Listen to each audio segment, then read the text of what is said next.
माली साल बराए 2025-2026 का बजट जो है आज पेश कर दिया गया, पार्लियामेंट में पेश कर दिया गया। आप जान रहे हैं कि अब तक ये जब से हुकूमत बनी है, इस हुकूमत का जो इंटरेस्ट रहा है वो दौलतमंद तबकात की जो है मफादात की नुमाइंदगी करना रहा है, और उसी का नतीजा है कि इस मुल्क में बिलियनर बहुत ज़्यादा पैदा हो रहे हैं और गरीब गरीब गरीब से गरीब तर होता चला जा रहा है, और अमीर और गरीब के दरमियान जो खाई है वो बढ़ती ही चली जा रही है। और इसके बारे में जो है ये कोई सियासी बातें नहीं है, बल्कि मुख्तलिफ आलमी रिपोर्टेज भी उसी हवाले से आ रही हैं, बताया जा रहा है, पूरे शवाहिद के साथ बताया जा रहा है, सबूत के साथ बताया जा रहा है। आज जो बजट पेश हुआ उस पर हमारे साथ बात करने के लिए हमारे साथ मौजूद है इकनॉमिक माहिर जनाब जावेद आलम खान साहब, जो इंस्टीट्यूट ऑफ पॉलिसी स्टडीज़ और एडवोकेसी के एग्जीक्यूटिव डायरेक्टर हैं और हर साल बजट का तज्जिया पेश करते हैं। बजट के हवाले से ख़ासतौर से माइनॉरिटीज़ के लिए जो दिया जाता है, सोशल सेक्टर्स के लिए जो बजट दिया जाता है, उस पर इनकी गहरी नज़र होती है। आइए उनसे बात करते हैं। आज की जो बजट पेश किया है निर्मला सीतारमण साहिबा ने पार्लियामेंट में। जावेद आलम साहब, आपका बहुत बहुत शुक्रिया कि आपने सालार के लिए वक्त। शुक्रिया बहुत बहुत आपका भी। बजट के बारे में अगर हम लोग मुख्तसरन देखें कि बड़े मतलब जो फोकस बजट के क्या थे, तो सबसे पहले हमें जानने की ज़रूरत है कि जो हमारा बजट का खर्चा है या जो बजट एलोकेशन होगा 2025-26 के लिए, उसमें क्या इजाफा हुआ है। तो अगर आप पिछले साल के बजट एस्टीमेट से इस साल के बजट एस्टीमेट को एक तरह से मवाजना करें तो इसमें जो है 48 लाख करोड़ से बढ़कर 50 लाख करोड़ का बजट पेश किया गया है। 2 लाख का इजाफा हुआ है। जी 2 लाख करोड़ का इजाफा हुआ है। आमतौर से अगर देखा जाए तो जिन हालात की आपने बात की कि महंगाई बहुत ज़्यादा रही, बेरोजगारी अपने उरूज पर थी, और उसके अलावा जो माशी गैर बराबरी है वो बढ़ती जा रही है, तो इन तमाम मसाइल को लेकर के हुकूमत ने क्या फोकस किया, और ख़ास तौर से हुकूमत का ये दावा है कि 2047 तक इस मुल्क को एक तरक्की याफ्ता मुल्क बनाएंगे। विकसित भारत का जो एक नारा है उसको मद्देनजर रखते हुए इस बजट में क्या रहा। तो इस बार के बजट स्पीच को अगर देखा जाए तो जो मतलब वजीर हैं वजारत के, हाँ, सीतारमण साहिबा, तो उन्होंने पहली जो फोकस की है वो किसानों पे किया है। तो उनका ये कहना है कि किसानों को लेकर के हम जिले लेवल पे उनके जो मतलब उनको जो फाइनेंशियल सपोर्ट चाहिए, जो इंफ्रास्ट्रक्चर चाहिए या जो इरिगेशन की फैसिलिटीज़ चाहिए, उसके लिए हम काम करेंगे। तो पहली चीज़ तो उन्होंने किसानों के बारे में बात किया। उसके बाद फिर उन्होंने कई सारे और अनाउंसमेंट इस बजट में किए जो अलग अलग सेक्टर में रोज़गार को बढ़ाने के लिए है। लेकिन ख़ास तौर से उन्होंने जो भी अनाउंसमेंट किए उसके पीछे उन्होंने कोई बजट एलोकेशन के बारे में बात नहीं कहा। और हम इससे अंदाज़ा कर सकते हैं कि जब अगर 50 लाख करोड़ का ये बजट है और उसमें हमने पिछले साल के मुकाबले सिर्फ 2 लाख करोड़ का इजाफा किया है, तो इससे ये अंदाज़ा होता है कि हुकूमत ने मतलब अगर उसको परसेंटेज शेयर में भी देखा जाए तो कोई बहुत इजाफा वो है नहीं। और अगर ओवरऑल हमारा बजट ही नहीं बढ़ा है तो जो बहुत सारे दावे हैं, चाहे वो रोज़गार के मसले को लेके हों या तालीम के मसले को लेके हों या सेहत के मसले को लेके हूँ, तो उस पर कोई बहुत ज़्यादा फ़र्क नहीं पड़ने वाला है, जैसा कि मेरा मानना है। रहा एक चीज़ ये कि फोकस में उन्होंने पिछले साल भी यही बात कही थी कि हम जो है नौजवानों पे ध्यान देंगे, हम औरतों पे ध्यान देंगे, हम किसानों पे ध्यान देंगे, और इस तरह से इस बार भी गरीबों पे ध्यान देंगे। इस बार भी वही नारे हैं, लेकिन जो बजट अनाउंसमेंट है वो अपने आप में अच्छी तरह से उसको रिफ्लेक्ट नहीं कर रहा है। तो ये ओवरऑल ट्रेंड है। अब अगर हम लोग बात करें और दूसरे सेक्टर्स की, तो ख़ास तौर से जो हमारे मार्जिनलाइज या जो पिछड़े तबकात हैं, चाहे वो दलित हों या आदिवासी हों या जो हमारे माजूर लोग हैं या जेंडर बजट है या औरतें हैं, तो चूँकि बजट में बहुत ज़्यादा इजाफा नहीं हुआ तो उसकी वजह से उस पर भी उसके बहुत ज़्यादा असरात नहीं हुए। जैसे अगर हम देखें कि जो मतलब एक वजारत है जो दलितों के मामलात को देखती है, उनके हाँ समाजी बहबूद के लिए, तो उसका नाम है ministry of social justice and empowerment. तो उसके बजट को भी अगर हम मुआवजा करें तो पिछले साल उसका बजट कोई 13,000 करोड़ के आसपास था। इस बार जो है वो बढ़ा करके 13,600 करोड़ कर दिया गया। ट्राइबल्स का मामला यह है कि उनमें थोड़ा सा सरकार की अपनी प्रायोरिटी है, तो उन्होंने मिनिस्ट्री ऑफ ट्राइबल के बजट को कुछ मतलब 1,000 करोड़ से ज़्यादा किया है पिछले साल के मुकाबले में। फिर इन समाज के लिए कुछ एक सब प्लान शुरू किया गया था बहुत पहले, और दलितों के सब प्लान में भी एक बहुत मामूली सा इजाफा हुआ है। इसी तरह से ट्राइबल सब प्लान में भी बहुत मामूली इजाफा हुआ है। एक और चीज़ जो हमें देखने की ज़रूरत है वो ये है कि हम आमतौर से जब बजट को देखते हैं तो बजट एस्टीमेट देखते हैं, बजट पिछले साल कितना खर्च हुआ वो उस पर तवज्जो देने की ज़रूरत है। हुकूमत ने जो बजट पिछले साल एलोकेट किया या जो मुख्तस किया, या उससे पिछले साल जो मुख्तस किया, उसमें भारी कटौती हुई है। तो ये मतलब काबिल तशवीशनाक है कि हम लोग बजट को एक साल में एक ही बार देखते हैं, और जो बीच में मतलब बजट को मुवाजना करने की ज़रूरत है, हाँ, रिवाइज बजट को हम बिल्कुल उस पर नज़र नहीं डालते हैं। तो अब अगर हम खामोशी से, चोरी से किया जाता है। हाँ, ये खामोशी से सरकार इसको जो है खर्च ही नहीं करती है, और ये तमाम वजारतों का मसला लगभग ऐसे ही है। अब एक और अहम चीज़ अगर आप बात करें जो दलितों के लिए, तो उनके लिए पोस्ट मैट्रिक स्कॉलरशिप है, जिसमें उनको कम से कम हर साल 80 लाख स्कॉलरशिप देना चाहिए था, लेकिन जो पार्लियामेंट्री स्टैंडिंग कमेटी रिपोर्ट बताती है उसमें 40 लाख भी बमुश्किल स्कॉलरशिप दिया जा रहा है।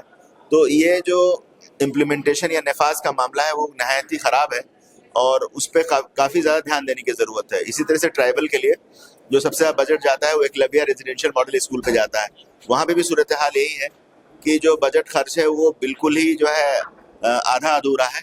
उसकी वजह से जो भी स्कूल बनाने थे मतलब ट्राइबल्स इलाके में, वो बन नहीं पाए हैं।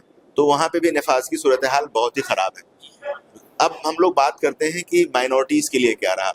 तो माइनॉरिटीज़ के लिए अगर हम देखें तो पिछले साल हमारे पास कुछ 3,000 करोड़ 3100 करोड़ के आसपास का बजट था, जिसको 3300 करोड़ कर दिया गया है इस बार। लेकिन सबसे ख़ास बात यह है कि जो 23-24 का बजट है उसको सरकार ने पूरी तरह से खर्च ही नहीं किया है।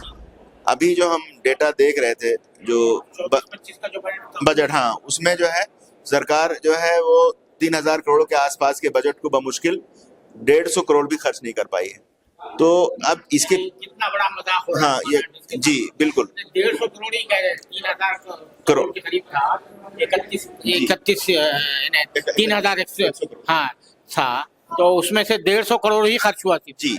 अब उसमें एक सबसे अहम तशवीशनाक बात जो है वो हमारे सारे मीडिया चैनल्स को इस बात को रेज करने की ज़रूरत है कि अक़लियतों के तालीम को लेके हमारी जो हुकूमतें हैं उन्होंने ये कहा कि हम अक़लियतों के और मुसलमानों की तालीम पे ज़्यादा ध्यान देंगे। अफसोसनाक बात यह है कि 3 हमारी जो बड़ी स्कीमें हैं, प्री मैट्रिक, पोस्ट मैट्रिक और मेरिट कम मीन्स, उसके पीछे जो पैसा ना खर्च करने की वजह है वो ये है कि हमारी जो स्कीमें हैं वो हर 5 साल के लिए उनको अप्रूवल दिया जाता है, उनको जो है मंजूरी दी जाती है। उसमें हुआ क्या है कि इन तीनों स्कीमों को 2022-23, 24-25, 25-26 या जो उससे आने वाले 4-5 साल के लिए मंजूरी नहीं दी गई है। असल में मामला ये है कि 48 लाख से 50 लाख पर आ गया। उमूमन ये होता है कि 10% का इन्फ्लेशन को काउंट करके 10% का इजाफा होता है, तो ये बजट कम से कम 55 लाख तक जाना चाहिए था। ठीक है, दूसरे बजट का भी यही मामला होना चाहिए, जो भी सोशल सेक्टर है। तो ये बजट से क्या झलकता क्या है, ये वही जो 2014 से जो पैटर्न चला रहा है कि किस तरह हमको जो है दौलतमंद तबकात को जो है दौलत का इर्तिकाज जो है, कंसंट्रेशन जो है चंद मुट्ठी में होना चाहिए, जो कैपिटलिस्ट इकोनॉमी है वही रिफ्लेक्ट कर रहा है, या सिर्फ उसके अंदर जो खुशनुमा वादे किए गए। देखिए, आमतौर से क्या है कि हुकूमत ने पिछले कई सालों से बजट में 2 तरह के खर्चे होते हैं, रेवेन्यू एक्सपेंडिचर और कैपिटल एक्सपेंडिचर। रेवेन्यू एक्सपेंडिचर आमतौर से जो हमारे सैलरीज और दूसरे जो मतलब प्रोग्राम जो कि बेनिफिशरीज को जाते हैं, जो फ़ायदा उठाने वाले उनको जाते हैं। कैपिटल एक्सपेंडिचर आमतौर से बड़ा खर्चा होता है, जो लॉन्ग टर्म एक तरह से उसको कहते हैं कि एसेट क्रिएशन के लिए होता है। तो हुकूमत कई सालों से जो है वो कैपिटल एक्सपेंडिचर को बढ़ा रही है ताकि वो एसेट क्रिएशन करे और वो जो है सारा काम प्राइवेट कंपनीज को जाए। तो सरकार का हाईवेज में, पोर्ट में, रोडवेज में, इन सब में ज़्यादा इन्वेस्टमेंट का एक तरह से हमेशा से इंटरेस्ट रहा है। और वो वही चीज इस बार भी रिफ्लेक्ट हो रही है। अगर कैपिटल एक्सपेंडिचर जो है बढ़ाया जा रहा है तो इसका मतलब ये है कि हम ज्यादा इसको प्राइवेट सेक्टर को दे रहे हैं। तो ये जो उमूमन जब भी बजट आता है अपोजिशन की तरफ से, चाहे कोई भी पार्टी इक़्तिदार में रहे, इक़्तिदार से बाहर रहे, वो तनकीद करती है। तो जो आम जो इस्तिलाहें चलती है, pro poor budget, pro farmer budget, pro rich budget, तो इस बजट को आप क्या कहेंगे?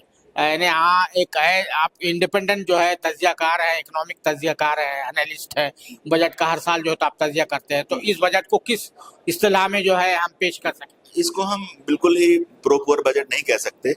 और अगर हम मतलब इसको कैपिटलिस्ट के बारे में कहें तो जो कंटिन्यूएशन पहले दिनों से चला आ रहा है वो अभी बजट का ट्रेंड वही है। आपको मैंने 3-4 सेक्टर के बारे में तज्जिया करके बताया। आप अक़लियतों के जो है स्कीम को बंद किया जा रहा है। इससे पहले अक़लियतों की कई स्कीमें जो है वो बंद की जा चुकी हैं। और इसी तरह से जो दलित और आदिवासियों के बजट में एक मामूली इजाफा हुआ और उसमें भी पिछले सालों उनका पैसा नहीं खर्च हो रहा है। तो इससे हम ये कह सकते हैं कि हुकूमत जो है वो सोशल सेक्टर पे उसका ज़्यादा ध्यान नहीं है और उसको मतलब लॉन्ग टर्म प्रोजेक्ट्स जहाँ पे एक तरह से बड़े सरमायाकारों का इंटरेस्ट है उसमें उसको ज़्यादा ध्यान है, दिलचस्पी नहीं है। और बेरोज़गारी जो सबसे अहम चीज़ है उसके लिए हुकूमत ने ना मनरेगा का जिक्र किया, ना ही कोई शहरों में बड़े एम्प्लॉयमेंट रोज़गार क्रिएट करने की बात की। हाँ, एक चीज़ जो उन्होंने कहा है वही टैक्स पॉलिसी में चेंज करके कि हम जो टैक्स स्लैब है उसको बढ़ा के थोड़ा 12 लाख करेंगे। वो एक पॉजिटिव हम चीज़ मान सकते हैं कि उससे लोगों के हाथ में जो आमदनी है वो लोग खर्च कर पाएंगे। अदरवाइज इंडिया में जो सबसे बड़ा प्रॉब्लम है, कल इकोनॉमिक सर्वे भी जो आया उसमें जो सबसे अहम ट्रेंड खुद गवर्नमेंट ने इस चीज़ को माना कि हमारे जो क्या नाम है बड़े कॉरपोरेट्स हैं उनका जो प्रॉफिट है वो इंक्रीज कर रहा है लेकिन वेजेस इंक्रीज नहीं कर रहे हैं। जो मजदूरी और जो मतलब मुआवजा है वो इंक्रीज नहीं कर रहा है, वो नहीं उसमें इजाफा हो रहा है, लेकिन उनके कॉरपोरेट्स में उनके जो प्रॉफिट्स हैं, जो उनका मुनाफा है वो इंक्रीज हो रहा है। तो ये खुद इकोनॉमिक सर्वे इस बात का दावा कर रहा है। और इस दावे के बावजूद भी अगर हुकूमत ऐसी कोई स्कीम जो कि लोगों को उनके हाथ में इमीडिएट पैसा डाले जिससे कि लोग अपना अखराजात को बढ़ाएं, इसलिए कि लोग मतलब जो कंजम्पशन है वो इंक्रीज नहीं हो पा रहा है, तो अगर वो नहीं इंक्रीज होगा तो हमारी इकोनॉमी जो है वो ग्रो नहीं करेगी। आखिरी सवाल मेरा यही है, तो इसके माने ये हुए कि ये बजट जो है ना इन्फ्लेशन पर काबू पा सकता है, ना बेरोजगारी, बढ़ती हुई बेरोजगारी जो है तशवीश अंगेज सतह पर पहुंच गई है उसको कंट्रोल कर सकता है, ना गुर्बत को दूर कर सकता है। मुख्तसरन 1 या 2 जुमले। हाँ बिल्कुल बिल्कुल, जो हम एक्सपेक्ट कर रहे थे कि हुकूमत जो है जो करंट हमारे इकोनॉमिक चैलेंजेस हैं, चूँकि खुद हुकूमत ने ये चीज़ भाई पिछले 4 सालों में हमारा जीडीपी ग्रोथ सबसे कम है, तो उसको अगर हमें रिवाइव करना है तो हमें प्रो पुअर पॉलिसीज ही लानी होंगी। उसके बगैर जो है हम अपनी इकोनॉमी को रिवाइव नहीं कर सकते। बहुत शुक्रिया साला से बात करने के लिए। आपका भी बहुत बहुत शुक्रिया। ये थे जनाब जावेद आलम खान साहब, जो institute of policy studies and education के एग्जीक्यूटिव डायरेक्टर है, और बजट पर जो है वो तफसीलात बता रहे थे। और उनका ये कहना है कि ये बजट ना इन्फ्लेशन यानी महंगाई को कम कर सकेगा, ना बेरोजगारी को कम कर सकेगा, ना गुर्बत को कम कर सकेगा। इसके अंदर वही झलक नज़र आ रही है जो अब तक जो है जब से ये सरकार आई है, यानी अमीरों का ख्याल रखना। कैमरामैन जीशान राय के साथ मैं अब्दुल बारी मसूद, नई दिल्ली।